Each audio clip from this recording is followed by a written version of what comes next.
शिवजी बने मदारी।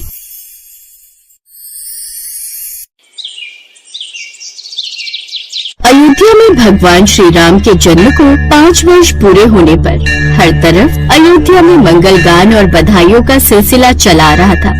मुबारक हो कौशल्या बहन, आज तुम्हारा लल्ला पूरे 5 वर्ष का हो गया। हाँ, लेकिन राम की समझदारी देखकर कहीं से भी ऐसा नहीं लगता कि वो बस 5 वर्ष का हो। उसकी बातें बड़ी ही समझदारी वाली होती हैं। बिल्कुल सही कहा बहन। तभी वहाँ सुमित्रा और कैकेयी माता भी आ जाती हैं।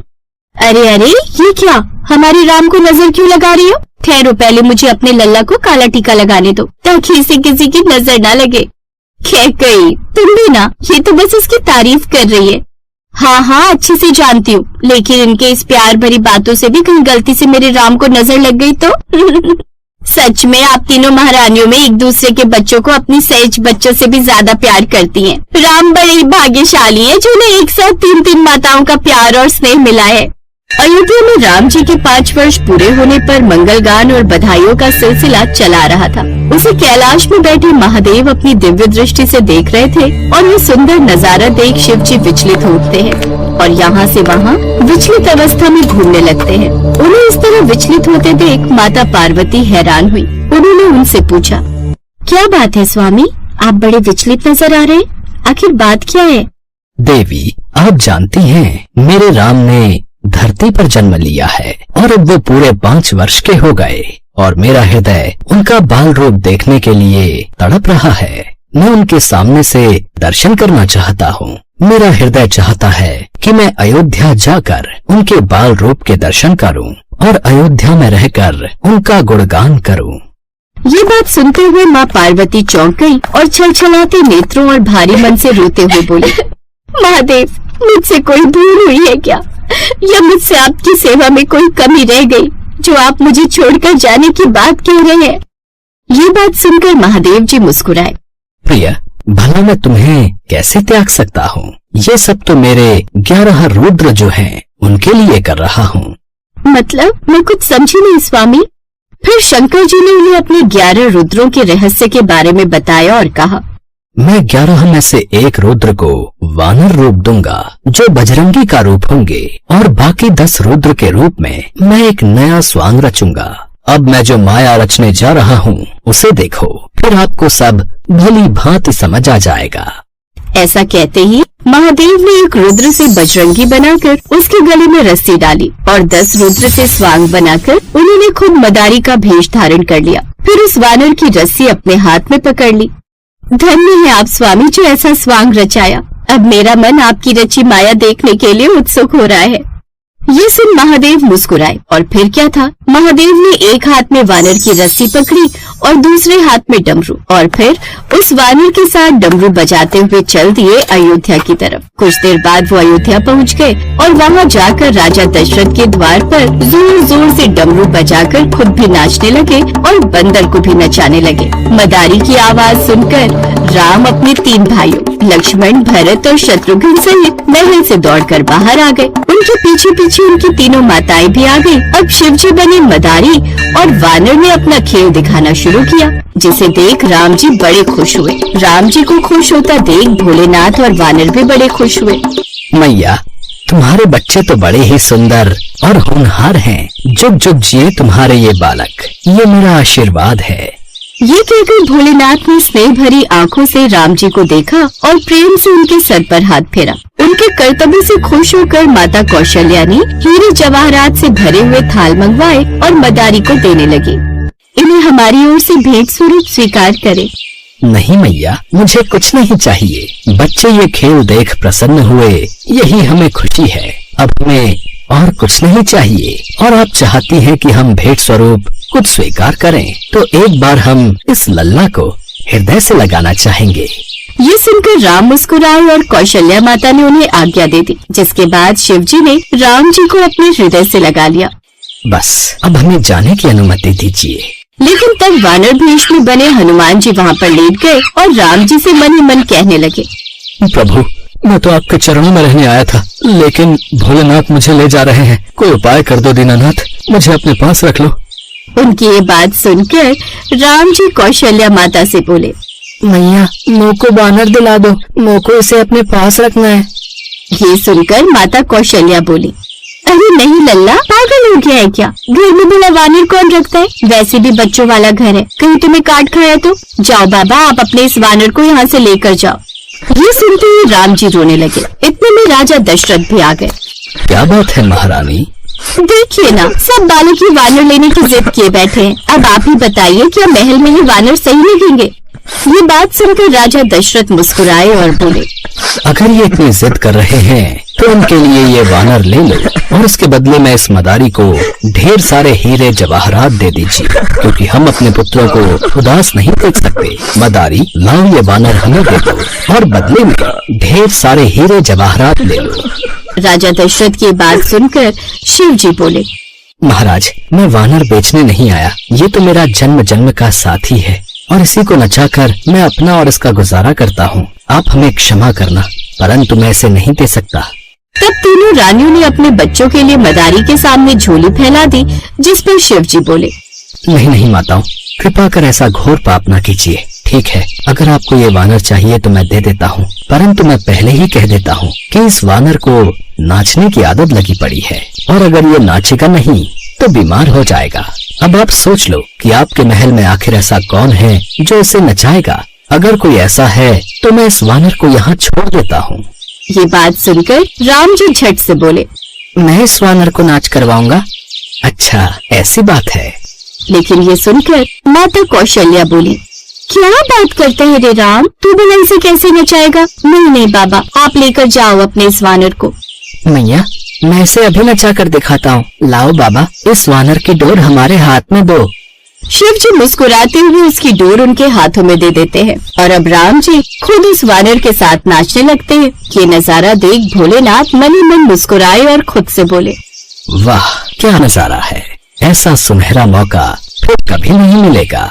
यही सोचकर महादेव जी राम जी और उस वानर के साथ नाचने लगे और जोर जोर से डमरू बजाने लगे। उनके साथ साथ अब राजा रानियां सब साथ साथ नाचने लगते हैं। कोई भी खुद को रोक नहीं पाता।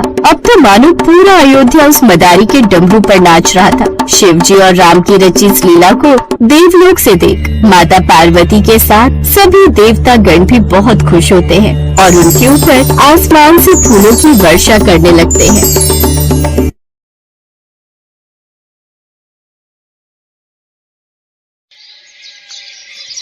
मदन नाम का एक किसान अपनी पत्नी सोमा और 5 साल की बेटी अनु के साथ गोपालपुर गांव में रहता था।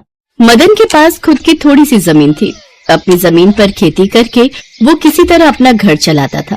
खेतों में काम करते करते मदन यही सोचता रहता कि कैसे वो धनवान बनेगा।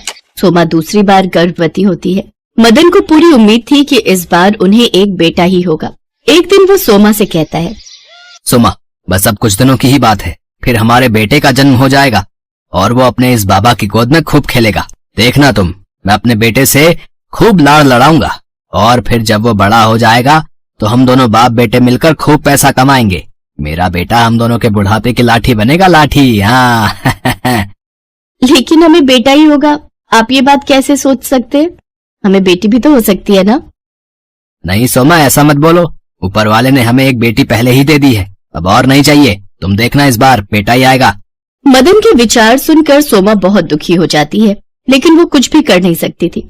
ऐसे ही कुछ दिन बीत जाते हैं। फिर वो समय भी आ जाता है जब सोमा बच्चे को जन्म देती है। लेकिन बच्चे को देखकर मदन दुखी हो जाता है, क्योंकि सोमा ने इस बार भी एक लड़की को ही जन्म दिया था। हे भोलेनाथ, ये आपने मुझ पर कैसा बोझ डाल दिया। पहले ही एक बेटी कम थी, जो अब एक और दे दी। मेरी जिंदगी ही बर्बाद हो गई। कैसे मैं इनका लालन पोषण करूंगा, इनकी शादियां करवाऊंगा। मेरी तो सारी उम्र इनके लिए दहेज जोड़ने में ही निकल जाएगी। बेटी पैदा होने से मदन पहले से उदास था, लेकिन जब उसे ये पता चलता है कि उसकी दूसरी बेटी आंखों से अंधी है तो उसके होश उड़ जाते हैं। ये बात जानकर तो मानो मदन आग बबूला हो गया। उसे तो अब अपनी बेटी से और भी ज्यादा नफरत होने लगी। ना तो उसने कभी उस बच्ची को गोद लिया और ना ही कभी उसे लाड किया, बल्कि वो तो उसकी तरफ देखने से भी परहेज करता था। लेकिन सोमा उसे बहुत प्यार करती थी। उसने उसका नाम शिवांशी रखा। शिवांशी यानी शिव का अंश।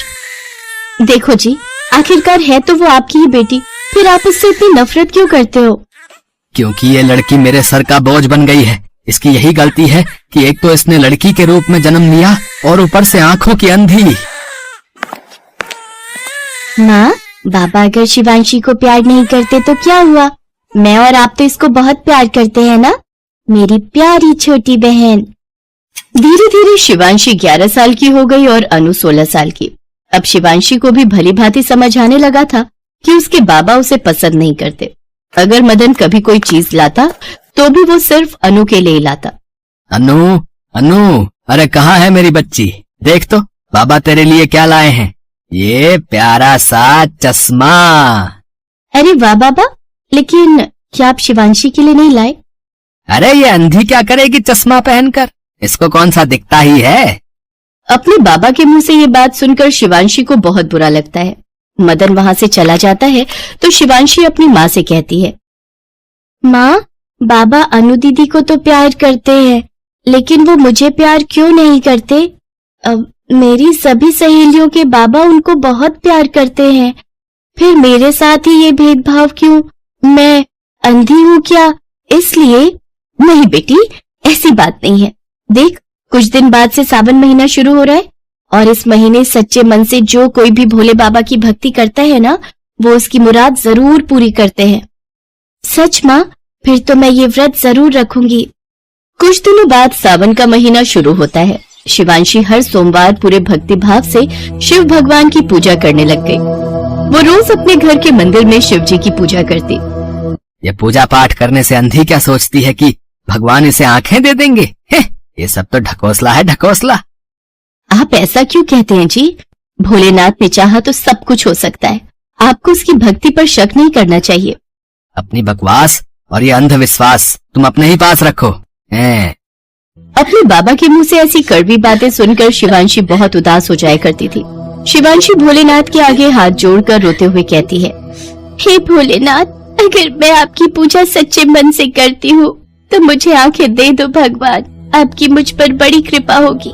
सावन का जब आखिरी सोमवार होता है तो उससे एक दिन पहले भोलेनाथ शिवांशी के सपने में आते हैं और कहते हैं, बेटी शिवांशी, कल सावन का आखिरी सोमवार है। तुम गांव के शिव मंदिर में जाना, मैं तुम्हारी मनोकामना अवश्य पूरी करूंगा। अगले दिन सुबह शिवांशी अपने सपने के बारे में अपने माँ बाबा को बताती है। सच मेरी बच्ची, भगवान करे सच में तेरी आंखों की रोशनी आ जाए। तुम दोनों माँ बेटी पागल हो गई हो, हैं? जो कुछ भी सपना देखा उसी को सच मानने लग गई। ऐसा भी भला होता है क्या? अगर तुम्हें मंदिर जाना है तो जाओ, लेकिन मैं बिल्कुल नहीं जाऊंगा। हाँ। मदन खेत पर चला जाता है। अनु स्कूल गई होती है। सोमा शिवांशी को लेकर गांव के मंदिर चली जाती है। उस वक्त वहां आरती हो रही होती है। आखिरी सोमवार होने के कारण वहां काफी भीड़ होती है। आरती की आवाज चारों ओर गूंज रही होती है। शिवांशी बुरी तरह घबरा जाती है। वो अपनी माँ को आवाज दे रही होती है, लेकिन आरती की आवाज में कुछ भी सुनाई नहीं दे रहा होता है। वो अपनी माँ को ढूंढते ढूंढते बाहर की तरफ आती है कि तभी उसको एक पत्थर से ठोकर लगती है, जिससे वो नीचे गिर जाती है और सिर पर चोट लगने के कारण वो बेहोश हो जाती है। सभी लोग उसकी तरफ भागते हैं। सोमा भी उसके पास आती है। फिर एक औरत लोटे में से पानी छिड़क कर शिवांशी के मुंह पर छींटे मारती है, जिससे शिवांशी को होश आ जाता है और वो जैसे ही आंखें खोलती है तो उसे सब दिखाई देने लगता है। मेरी बच्ची, तू ठीक है ना? मुझे माफ कर दे, ना जाने आज कैसे मेरा हाथ तुझसे छूट गया। माँ, मुझे सब दिखाई दे रहा है माँ। अब मैं सब कुछ देख सकती हूँ। भोलेनाथ ने मेरी मनोकामना पूरी कर दी माँ। मैं सब देख सकती हूँ। ये तो सचमुच चमत्कार हो गया बेटी। भोलेनाथ का लाख लाख शुक्र है जो मेरी बच्ची की आंखों की रोशनी दे दी। ये बात सुन सभी गांव वाले आश्चर्यचकित रह जाते हैं और जोर जोर से भोलेनाथ का जयकारा करने लगते हैं। घर आकर सोमा ये सारा किस्सा मदन और अनु को बताती है। सच में माँ, मेरी बहन अब सब देख सकती है। हाँ दीदी, अब मैं सब देख सकती हूँ, ये भी कि मेरी बड़ी बहन कितनी सुंदर है। हाँ, लेकिन अपनी छोटी बहन से थोड़ा कम।